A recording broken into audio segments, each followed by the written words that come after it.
Gauri Suryavanshi, S मराठीमध्ये आपलं स्वागत। वळूया आजच्या बातमीकडे।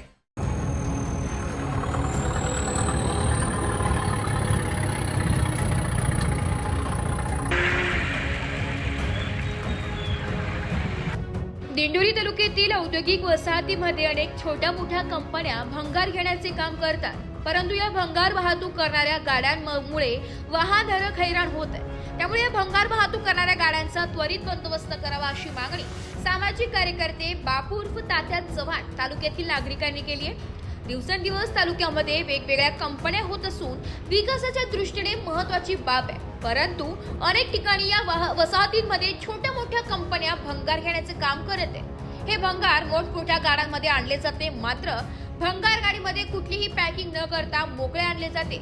त्यातच तालुक्यात रस्त्यांची ही अवस्था तर काही ठिकाणी गतिरोधक असल्याने हे भंगार गाडीमधून गळत असते।